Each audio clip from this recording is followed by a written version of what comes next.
Cool. So we should be recording now. Yeah. As we just said, we've been talking for about 10 minutes and then realized it's probably a good time to record. So Gus, thank you so much for joining me on this call and I suppose helping to kick off this 21 half marathons in 21-day challenge for Gotcha4Life. Most people will know you as a radio and TV personality, I suppose best known for Triple M. But not being Australian, I think my first proper introduction, I knew of you, but my first real introduction to some of the work you're doing with Gotcha4Life was through the amazing Man Up documentary.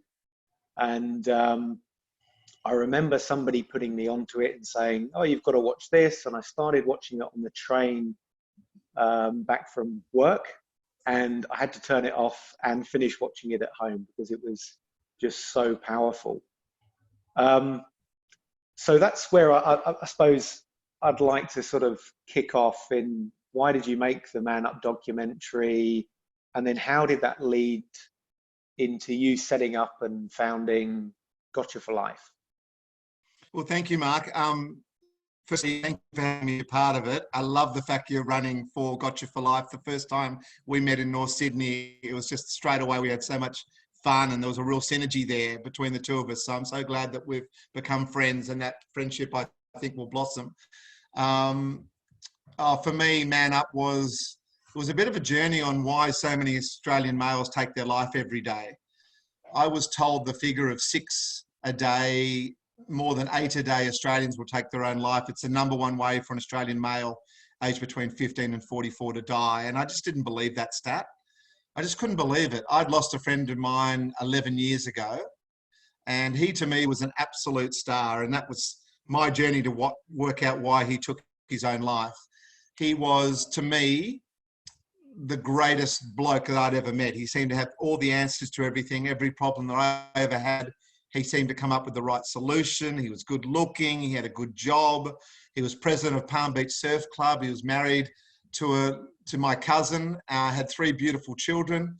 And on the day that his 3rd child finished HSC, which is like the A levels in England, he took himself off to a garage and took his own life and put a little note outside the door to the lady that he rented the garage from saying, please don't come in, phone the police. So up until minutes before he took his own life, he was still thinking about other people to make sure that lady wouldn't walk in and see him.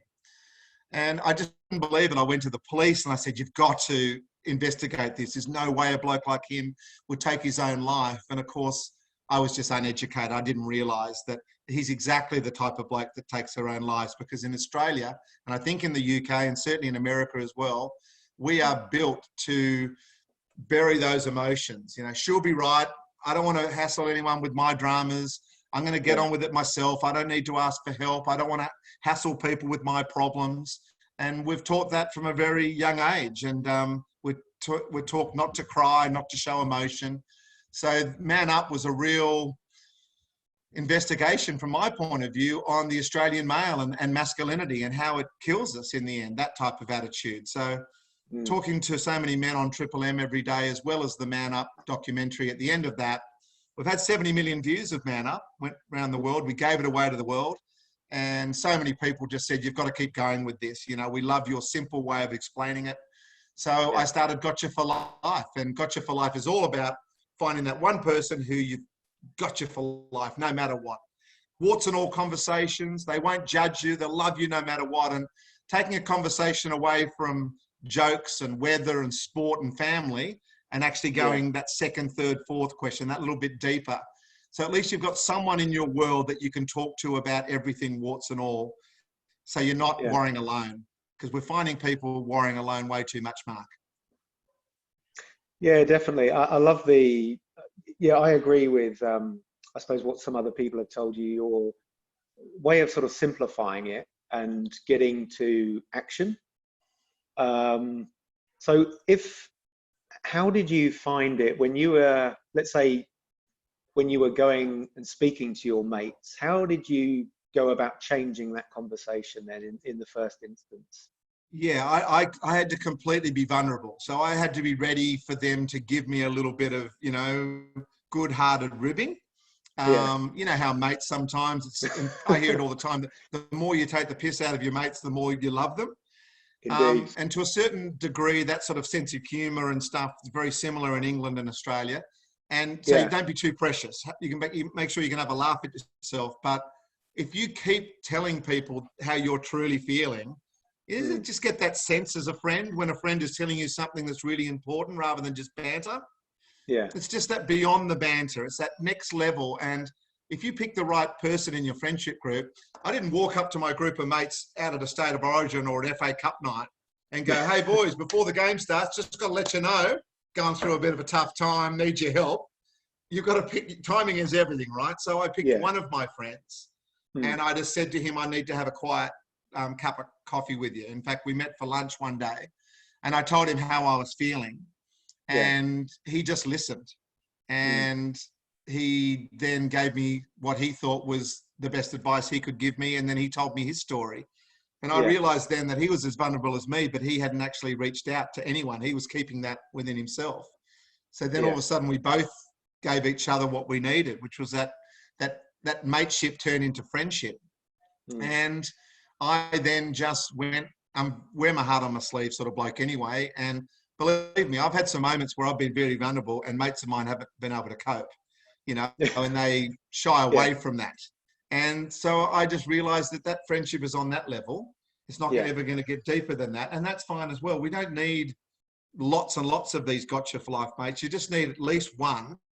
Yeah. If you have a few, then you're absolutely hit the lottery. And if that one is ending up being your partner, your life partner, whether it's your boyfriend or your girlfriend, if you've got that person as well as being them, you Gotcha for Life friend, well, you have literally hit the jackpot, because most blokes find it very difficult to talk to their partners about things that are super vulnerable. I still don't talk to my wife about certain things because, I don't know, I still want her to think that I've got the answers and stuff. And she knows that I don't, and she knows I get help from other people. Of course. But I don't know, there's just something there that stops me being totally vulnerable with her. And talking to a male mate, I find it easier. But I got lots of other mates who have their wives, and they are the luckiest blokes in the world. Yeah, I agree on that. And so, I mean, that's a really good point about if someone, let's say I'm struggling or a person's struggling, but then what, and we talked about this briefly before the call started. If you think, and I've had a few people reach out to me over the last year since I've sort of been vulnerable at the beginning, saying, I've got this friend, so and such has happened. I want to reach out. I don't know how to. What would you say there? I would say you got to bite the bullet and just go, right, I'm going to do it. And it's not easy. You know, the words coming out of your mouth saying, I love you, I'm thinking about you, and I just got this feeling that you're going through a bit of a tough time, and I want you to know that I'm there for you no matter what. Those words for me are quite easy to say, but I know for a lot of blokes, they don't have what we call the emotional intelligence to have that conversation. The words just won't come out no matter how much you want to, because we've never been taught how to have that conversation. We've been taught to basically, you know, take a teaspoon of cement and harden the you-know-what up. You know, man up and shut up and get on with it. Stop whinging and telling everyone else your problems. Sort it out yourself. That's what Granddad was taught. That's what my dad was taught. And of course, what has he taught me? And in the playground, at some stage, I fell over and scraped my knee. And instead of crying and getting a cuddle from the teacher, you know, I got up and was told by my group of mates, just suck it up and get on with it. And then all of a sudden, I couldn't cry out in the open anymore. I could only cry in my own bedroom. Or we hear now through the programs we support at Gotcha for Life that kids are lying to their parents, walking past them, going straight into their room and crying into the pillow under the doona, or they're crying in the shower. Because the shower noise will take over the noise of them crying. And these are kids, every single time we have them together in a safe environment, at least half the kids will say that they cry alone at least once a week. And I bet you most parents would think that their kids are pretty happy and they wouldn't be in that situation. We've got to change it. We've got to be able to have a boy or a girl come home from school and say, when they get asked how was school today, they've got to be able to stop, put their bag down and say, you know what, mum and dad, or you know what, mum or dad, I had a real tough day today. You know, I was picked on, I feel as if I'm not going to make the team and I'm really worried about that, or whatever, having a real proper conversation of gravity. We just don't do that. Our worlds are so quick, we just brush through them and we just disconnect everywhere. So we need to teach the kids that. So I would say, getting back to your original question, you've just got to go for it.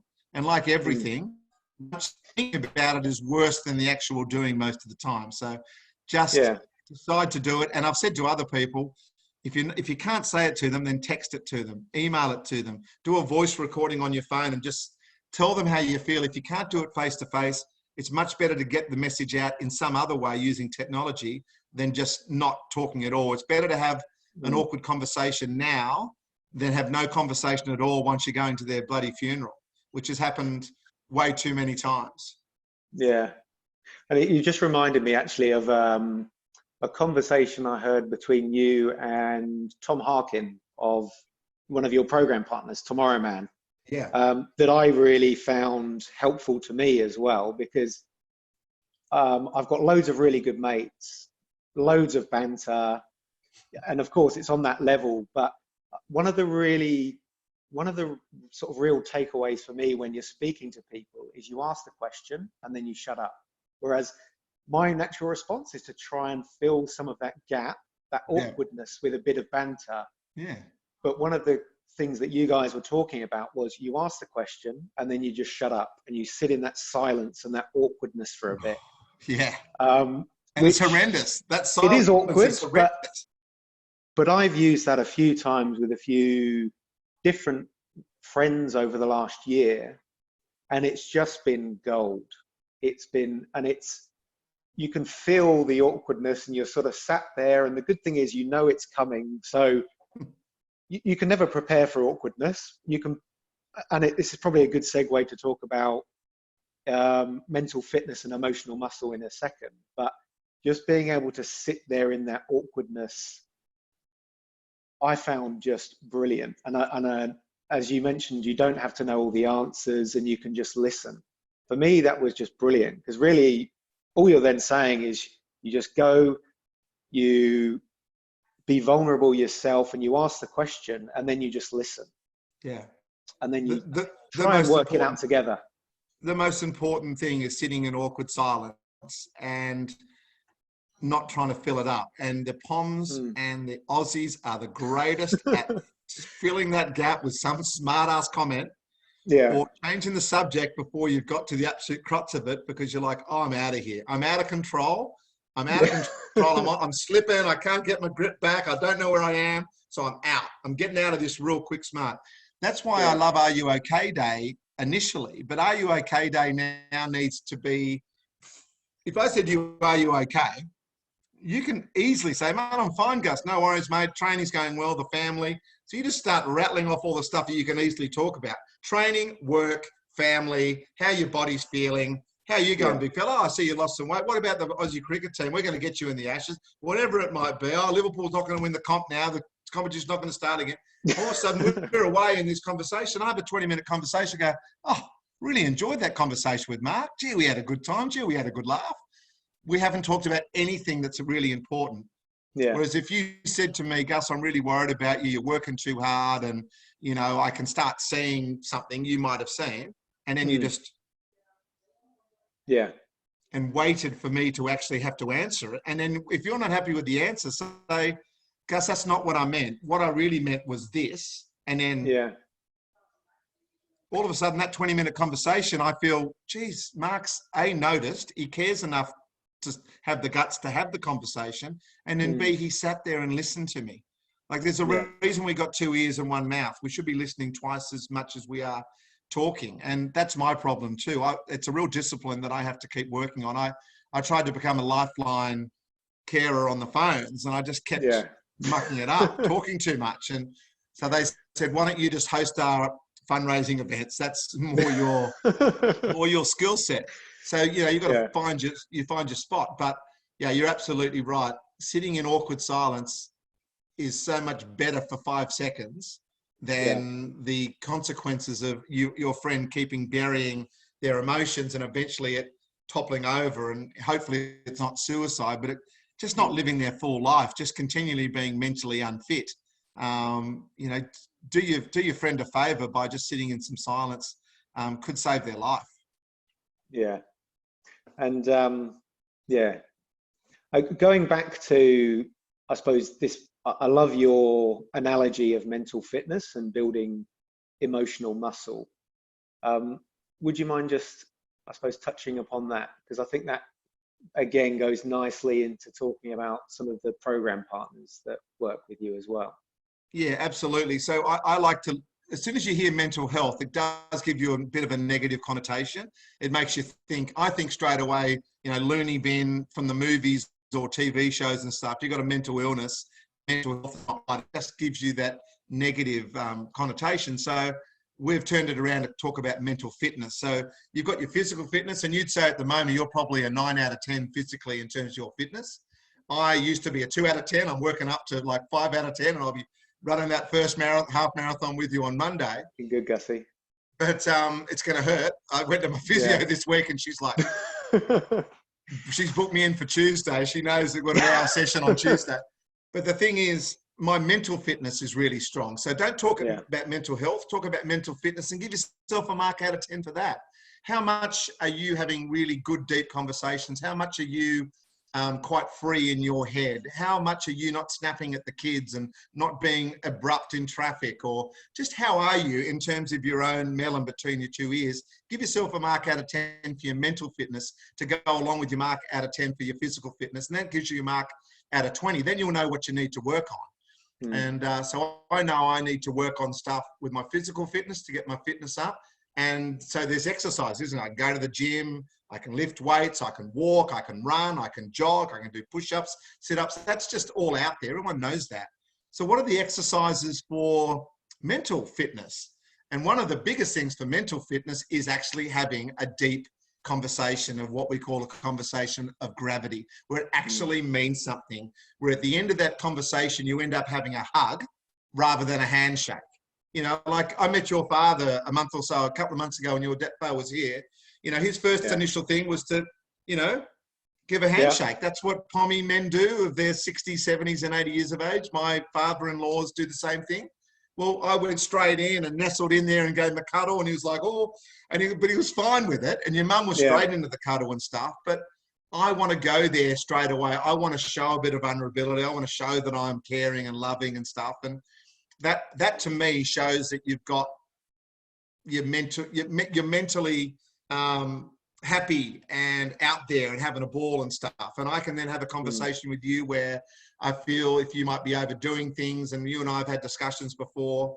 I have chats with Tom all the time, Tim at Gotcha4Life, my son, my group of mates who I went walking with this morning, where I will grab one of them and say, hey, mate, I'm just feeling that you're not quite connected at the moment. Is there something we want to talk about? And we drop back in the group and we have the conversation. So I'm really aware of people around me and making sure that they know they can talk to me if I need to. And I've got my Gotcha4Life mates that I can talk to as well when I need it. So, but that takes time and effort, and it takes awkwardness, and it talks about sitting in that awkward silence we just spoke about. And it means that you might muck it up a few times.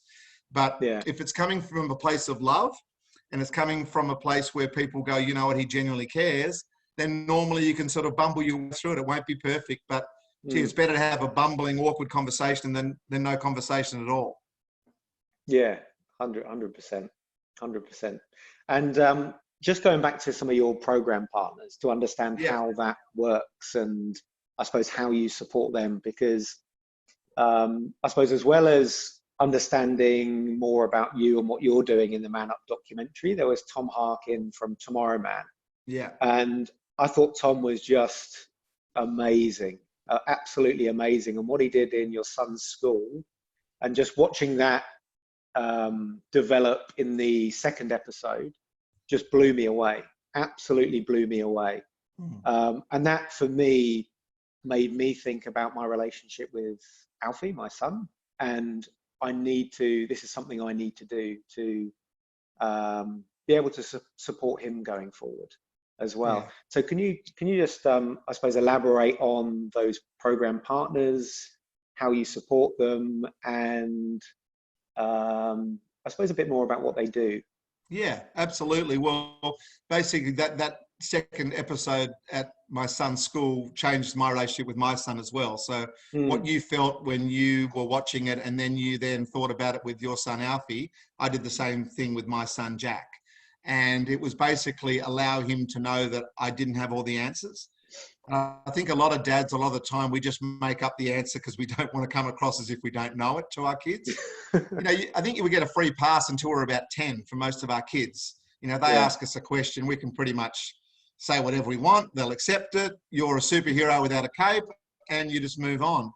And then they start to work you out once they hit sort of 12, 13. And my son certainly was starting to work me out. And I didn't have the emotional muscle, the skill set to be able to say to him, oh, Jack, I don't know the answer to that. Why don't we work it out together? I would just make up the answer or use a bit of common sense and hope that I bumbled something together that he would accept. But at the end of the day, that day at Valley Boys, when I met Tom, I left that school going, every single school kid in Australia needs to have that session with Tom Harkin. He Yeah. built such a beautiful, safe environment to have a conversation where blokes who turned up thinking, oh, this is an off day of school, I don't need to do lessons. And they were playing on their phones and mucking around. Within half an hour, they are all looking up at him like sponges, like Labradors waiting for a treat. And they were taking in absolutely everything. And then one bloke was vulnerable, then another boy was vulnerable. And then everyone started rallying around the boys that were being vulnerable. And then the ones that hadn't said anything for an hour and a half, all of a sudden, they put their hand up and they want to say a story, which is really deep and really full on and really powerful. There's no way they would do that normally. They'd probably never done that before. So I just knew then that Tom Harkin had to be supported. And I said to him, what's your business look like? And it was pretty much him. And we then, we need to get insurances sorted out. We need to get you a place, a roof over your head so you've got an office. You need to do this and that. So started fundraising for him. And now his wife is involved and she's got the program Tomorrow Woman. And they have gatherings, which is the evenings for the blokes equivalent for the ladies. So you've now got Tomorrow Man, Tomorrow Woman. You've got blokes nights. You've got stuff at schools and sporting clubs. And you've got the gatherings and that sort of stuff with the girls. So they would probably be our biggest partner that we support. And their programs have pivoted really well in the last couple of weeks to going online. I was really worried about it, Mark, to be honest, whether or not we'd be able to build such a safe environment online. But what we've found is that a whole lot of blokes were never going to turn up to a surf club or a scouting hall or a school or a sports club to turn up and sit amongst 150 blokes and be vulnerable. But they will in the privacy of their own home on a computer where they can mute it if they want to, turn off the video, they can have a moment, or they can just go if they want to. You know, it's hard to just get up in a group of men. It's been so powerful that we're actually now thinking that we're going to have more virtual programs than we will actually physical programs. It'll probably be a 60-40 split. Whereas before this pandemic, we didn't even think about putting this program online. Yeah. We thought there's no way you can build the safety in a room on a Zoom call. But we can, and the technology allows us to do it. So that's been a very big positive for us. So going back to Tom Harkin, they would be, majority of my money goes to Tom and will continue to do so because he just does brilliant work. Yeah. But once you're in the field like we are, you then come across all these other really cool people as well. So China, John Harper, who you would have met in the Man Up program as well, he works for a mob called ROC, which is a rural outreach counselling setup, and he does wonderful work like Tom does, but out in the country, talking to older blokes and farmers who understand him because they know him because he's a farmer. And, you know, it's not like a city bloke going to the country telling blokes in the country what to do. So we look after John and the guys at ROC, and then we look after Man Anchor, which is a bloke called Steve, who I think you've met, who does wonderful work as well. He's got a whole heap of different courses, and he's been following him online for a while. Online. He's a very good speaker, and again, like Tom, and yourself, it just seems to, you know, you simplify things to a nice way where you think, oh, I can actually take that one thing and I can implement it in my life with my friends or my family straight away, which is great. Yeah, and that's what you wanted. When you came away with Alfie, you sort of, you know, my relationship with my son straight away, I just said to him, mate, how was your day today? Because he was emotional. You know, I was there in another room watching, as you saw on the documentary, watching it through a little monitor. And at the end of it, I came out and he was there and he had tears in his eyes, and 2 or 3 other boys that I knew really well from his sports teams that I've known from primary school, they were all there. Yeah. And I'm wondering if I should ring their dads up and tell them what I'd just seen and how vulnerable those boys were, or whether or not that was just something that had to stay in the room and let the boys deal with it in their own way. Anyway, we're all just hugging each other, and I said, I'll give you a lift home, boys. And just the chatter in the car was just so open, honest, and vulnerable. There was none of the nonsense that we normally talk. And don't get me wrong, I don't want every conversation to be deep and meaningful, and I don't want us to burst into tears every time we talk. But I think 90% of the time we can talk banter and work and all the stuff we're comfortable with. But at some stage, you've got to allow yourself that 10% just to take the pressure valve off and have a proper conversation of gravity. Yeah. That afternoon was amazing. And my son and I then realized that we had a deeper, meaningful relationship. And I was able to say to him, mate, I'm not sure. And he'd go, well, Dad, I'm going to Google it and then I'll come back to you and then we can discuss it. And I'm like, yeah, of course, that makes sense. Let's do that. Rather than me making it up and then backtracking later once he works out that I was full of shit. And a whole lot of blokes out there are wondering how they can be the best possible husband, the best possible worker, the best possible dad, the best possible friend. I mean, there's a lot of stuff that we're trying to do at a level that is just way too high for what we need to be. We should be able to bumble along and do some things really well and other things not so well. And when you don't do things well, you got to go, well, you know, I'm working on it, but you know, that's, you know, and just have that really be vulnerable, and that's okay. So we look after an Indigenous program called Weave, and there's Banksia Group that do great work, Waves of Wellness. There's a whole lot of really cool people that we support now. And that's my job, is to go out there and fundraise as much as possible. And then if we've got some people out there doing great work, let's collaborate together. And how can I help you? Do you need funds? Do you need skills? I've got lots of people in my network that can come into a business and look at it and help with accounting or help with marketing, communicate, whatever it might be. And that way, I think we'll build a happier, healthier mental fitness network without any ego, with a whole lot of people that just want to get that bloody suicide rate down to 0. Yeah. And so that's the main goal of Gotcha4Life. That's right. And I reckon if we get it down to 0, we would have done a few things, i.e. change what it takes to be a man, thrown away a few things from the man box, fewer things from the girls, ladies, woman's box, and go, right, this is how we do things now. We don't have to live up to an expectation or a stereotype from so long ago. It's actually okay not to have all the answers. It's okay not to be okay. And you've got a whole lot of really beautiful discussions happening all over the planet where people are putting their hands up and asking for help. I mean, what's the first thing that you do, Mark? If someone came up to you at work, or someone in your running community, or one of your friends came up to you and said, Mark, I need your help, what do you do? Yeah, I mean, would say no worries at all. I'll do it. Where should we go and chat? Correct. That's it. So do that. Do that. So do that to other people. They'll do it to you. And all of a sudden we've got all this connection and people loving and caring for each other and people helping each other out and having deeper, meaningful relationships, rather than these relationships at the moment that are just sort of a bit just on the surface. Like I say, you don't need to do this with everyone you meet, but at least have a couple of people, if you can, where you can have that conversation, and they can hold on to how you truly feel, and they can help you through stuff. Because I truly believe that suicide is a death of loneliness. You feel disconnected, you're worrying alone, and everything just becomes way too big, and eventually it just takes over. We've got to be able to have an outlet to be able to talk about your feelings, and what we're trying to do is build those skills up so you can ask for help.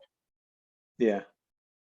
And I think that's I'm just conscious of time. I think that's a perfect place to sort of leave it. No, I could talk to you all day. What about the run on Monday? What time? I'm thinking I need to start about 5 o'clock because it's going to be a hot day. Well, when are you thinking of starting?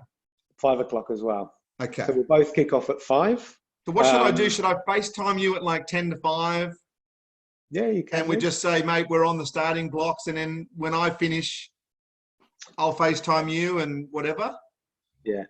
Before I just stop recording, I want to do the quick fire with you. Okay. So, favorite race? New York.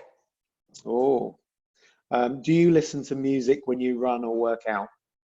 Yes, I do. I've got a Spotify sort of Gus playlist, and it's a combination of sort of boppy tunes and sort of Lionel Richie and Rick Astley and Stevie Wonder.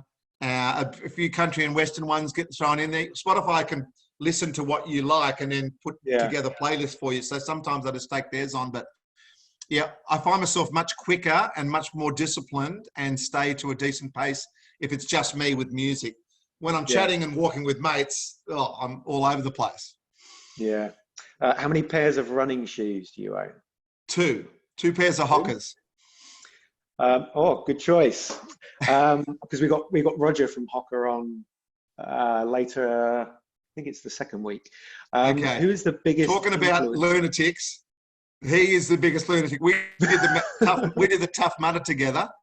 He did it literally walking backwards, holding on to 2 or 3 of my mates and hoisting us over all the different things we had to jump through and jump over. I'll have to ask him about that. So easy. He did it so easy. The bloke runs 100 kilometres as a warm-up. Who is the biggest influence, or who has been the biggest influence of your life? Oh, it's got to be my mum. My mum was a single mum pretty much, and she was absolutely amazing, and she certainly made me the man that I am. But I've been with my wife now, that you know, my English Vicky, for nearly 30 years. So I've got to put a lot of what I am and what I try to be down to my wife.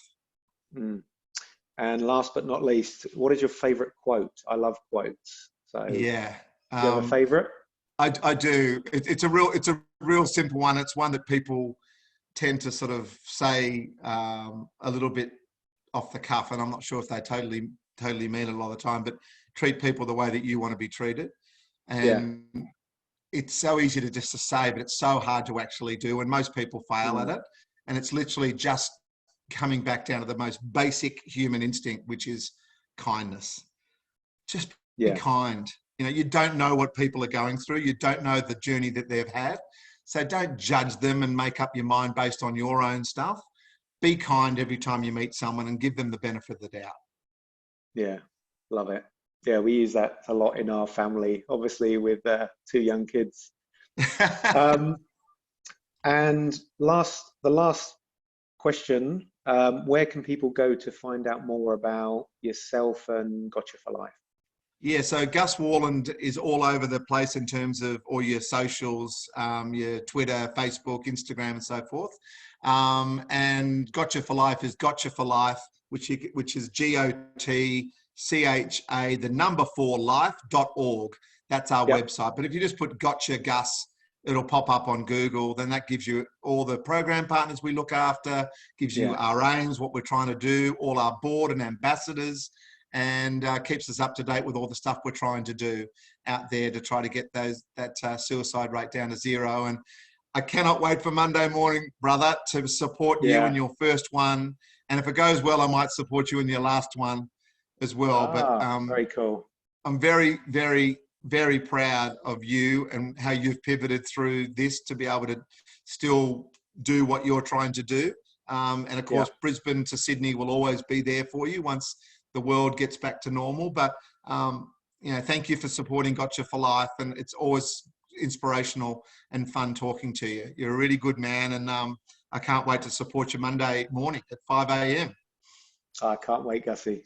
Yeah, thank you so much. Always good to chat. So much good information in there. And I know people will get a lot from that because you explain it a lot better than I do when people ask me what's going on. So thanks again. And I'll see you early doors on Monday. I'll FaceTime you at about 10 to 5 just to sort of say that I'm here and ready to rock and roll. I'll ring you when I've finished the half, which